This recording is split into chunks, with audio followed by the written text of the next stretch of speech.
And I pointed around every machine and said, okay, this is what I'm going to do. The no planning approach. Jay says I have no set number of reps. I didn't know exactly what my body was going to do. So, science says, we might need to pump the brakes here. Today we're going to break down Jay Cutler's leg routine on his way to his 4th Olympia. We all know that Jay Cutler was absolutely massive. So we're going to do it to see if his tips are useful for beginners, intermediate and advanced lifters, and going to support it with some science as well, so you know that it's not just me critiquing one of the best bodybuilders ever, it's literally what the science says. Watch me train some legs today, so strap on your belts, get your knee wraps ready. We're going to show you how the 3-time, going on 4-time Mr. Olympia does it for legs. So let's go do this. Immediately introducing himself as 3-time Mr. Olympia, preparing for his 4th title. For this one, the science cannot dispute that. If someone's got 3 sandowns in their office on the fireplace, then science can literally not dispute that one. They have every right to give people training advice, unlike every other Instagram influencer with 50k followers just trying to sell you a workout program. Jay's done the thing. Science score is 10 out of 10 for this one. Should you copy this? Well, unless you're a genetic freak, maybe not. So let's carry on.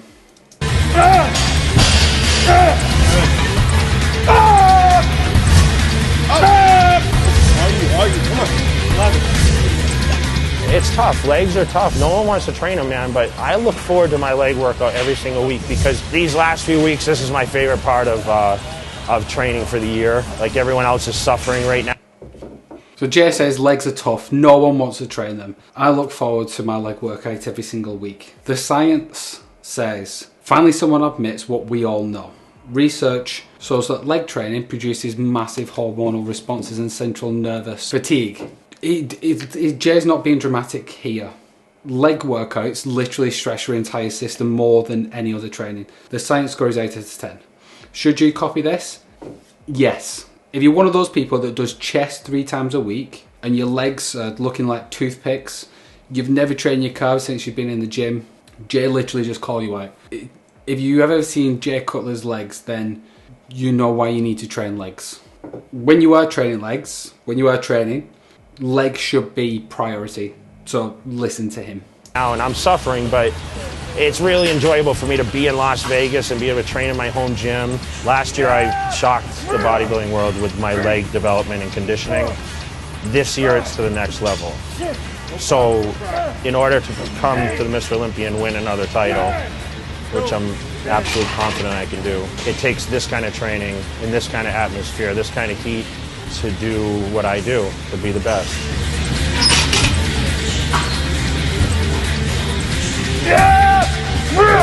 I have no set number of reps, weights, exercises that I'm planning on doing. When I walked through the door today, I said, okay, this is what I'm going to start with. And I pointed around every machine and said, okay, this is what I'm going to do. The no planning approach. Jay says I have no set number of reps. I didn't know exactly what my body was going to do. So, science says, we might need to pump the brakes here. What Jay's describing sounds like absolute chaos. But remember, the guy has been training at this point for like 20 years. He's an elite level bodybuilder. So when you've been training this long, longer than a lot of people have been alive, then you can trust your instincts. But for mere mortals, and that's myself included, progressive overload research is very, very clear. You need some kind of plan. There is some valid research on auto-regulation, i.e. adjusting based on how you feel. So Jay isn't completely wrong. Science score, 4 out of 10. Should you copy this? As a beginner, no. Not unless you want to just keep on spinning your wheels for years. Jay can wing it because he's built an encyclopedia of training knowledge in his head. You, as a beginner, need a plan, progressive overload, and a consistent progression tracking. You can save this intuitive training for when you've been lifting for at least a decade.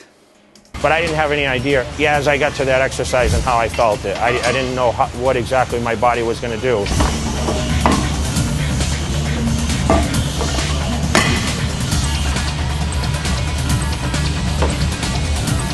How many reps is that? 8? I want to power through these. I choose to do the heavier weights, less reps, more volume, pump the muscle, keep filling it up, hit the angles, But I'm not going to try to break any weight records. You know, I could have came in and squatted 500 just to show off for the cameras and stuff, but for me, I'm really focused on, okay, how is this going to contract the best? My legs were ripped at 10 weeks from the front side. So for me, the rep range that can't be very high because I'll just deplete my legs down. So I like to keep the weights very heavy and do lower reps. And obviously, what happens is when you train with as much volume as me, you can't do as many repetitions because you'll just burn yourself up. I mean, you have to have one or the other. Either you're going to do less weight, you know, more repetitions and less sets, or you're going to do a lot more sets, heavier weights, and less reps. So Jay says you're either going to do less weight with more reps and less sets, or you're going to do a lot more sets with heavy weights and less reps.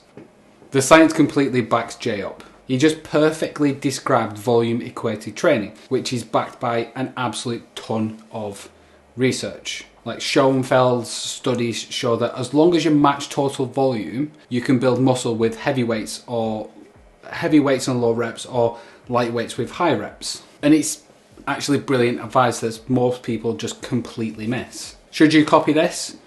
Absolutely. This gets a science score of 9 out of 10. This is one of the most practical pieces of advice in the entire video. Whether you prefer grinding out heavy sets of 5 or you like pumping out sets of 15, as long as your total weekly volume is similar, you're going to grow. Jay figured out what researchers spend years proving. And he also says that when you train with as much volume as me, you can't just do as many repetitions because you'll just burn yourself out. And he understands what most people don't. There's a trade-off. A high volume means you can't also train at a maximum intensity every single set. Research confirms the inverse relationship between volume and intensity as well. Science score 8 out of 10. Should you copy this? Yes. But scale it down.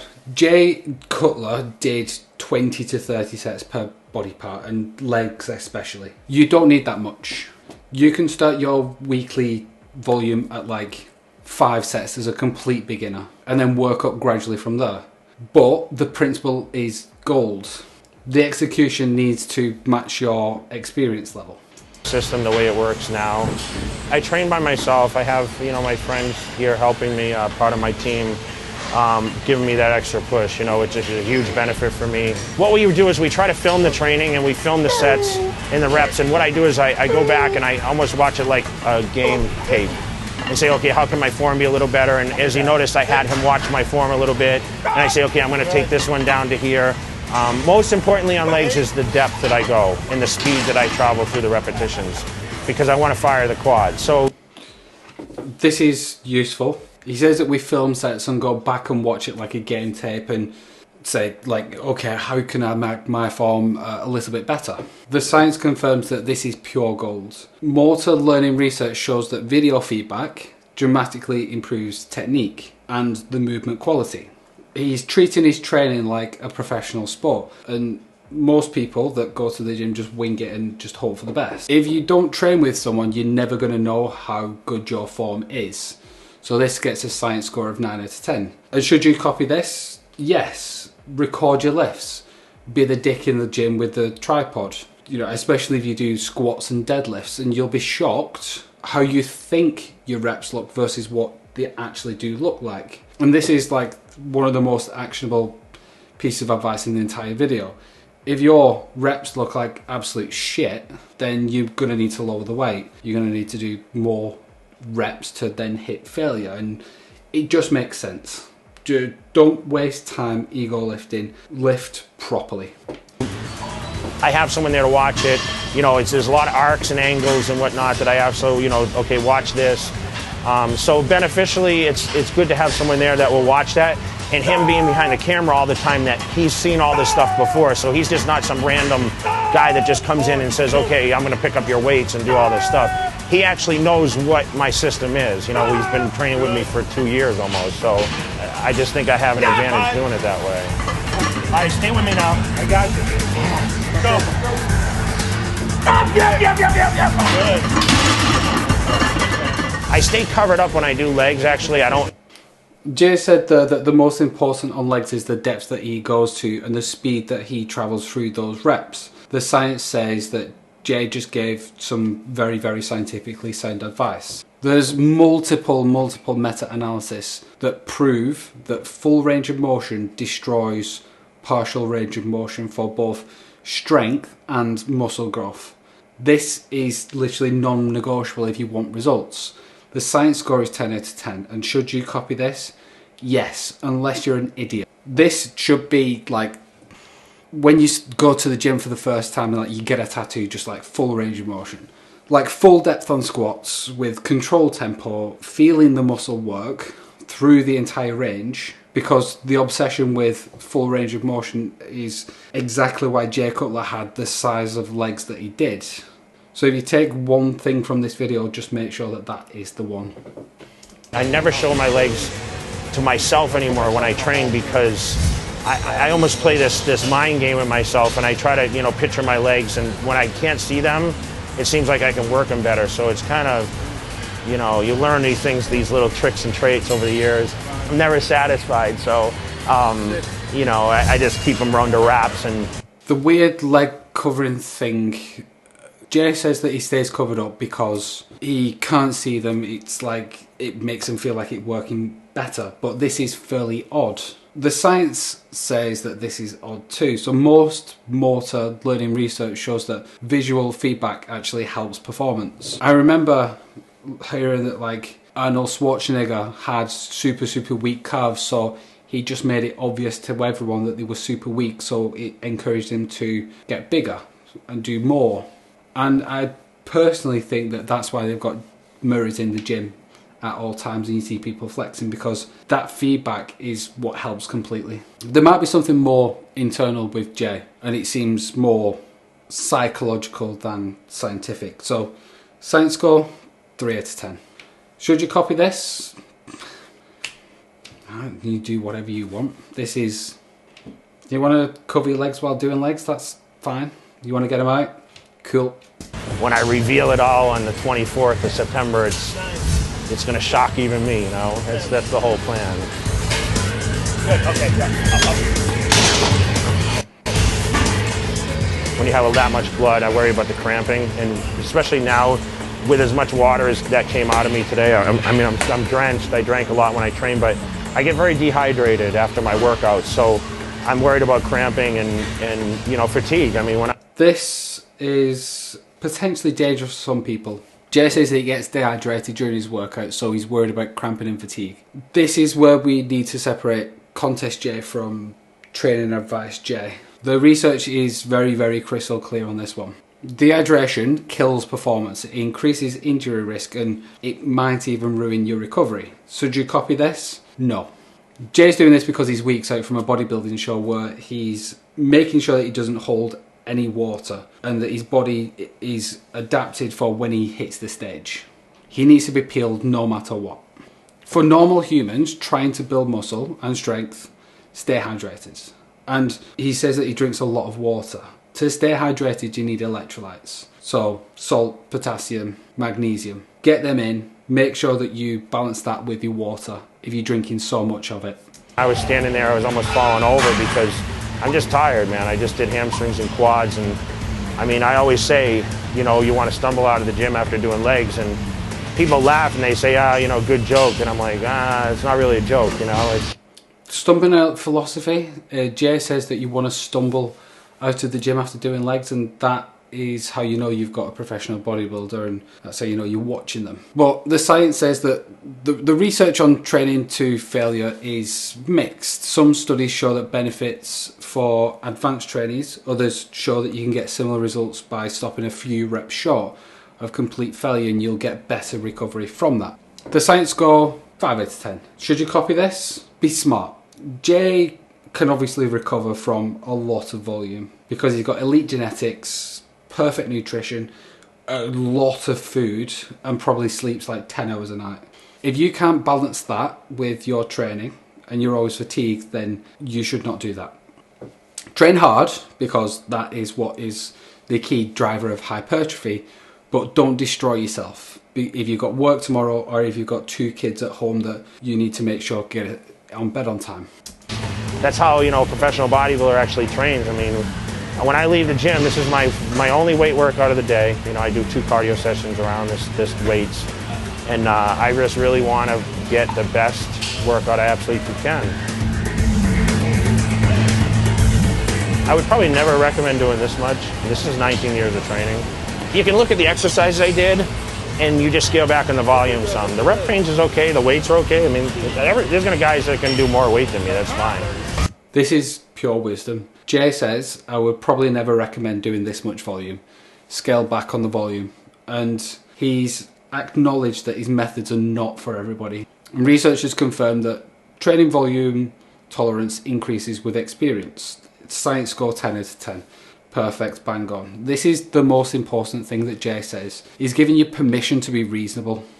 Again, start with smart volume that you can do and recover from, and then work your way up gradually. He's literally telling you himself not to copy these extreme methods. But as far as the volume, you know, that's something you have to build up to.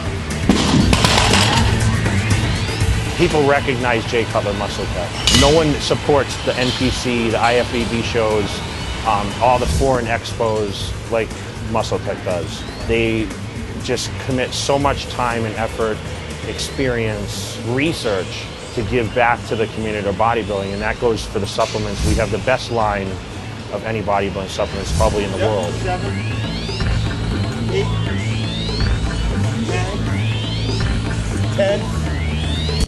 Protein powder, supplements, pretty basic. Whey protein, stimulant-based pre-workouts have research supported, but nothing groundbreaking. If you like taking a pre-workout, take one. If you can't get enough protein from your food, have a protein shake. The anabolic window does not exist. Or it does, it's just a lot longer than what people think it is. Should you copy it? The basics work. Good protein powder, maybe some caffeine pre-workout, more importantly carbs, proteins from whole foods. Don't get distracted by fancy supplements when you probably haven't mastered the training and nutrition fundamentals. MuscleTech, which Jay used to be sponsored by, does taste pretty good. So if you want to try that one, try that one. 11. Okay, ready? Yep. Come on. 12. Pretty much every day I use MuscleTech Hardcore. Usually for my first meal, I usually have a shake and I have grits, so I have about 90 grams of protein, whey protein. I use the vapor before I train, nano vapor. Usually when I use like the vapor, which gives me a little bit of a tingle factor in there, I usually try to use that so I can, you know, get more of a heated up workout.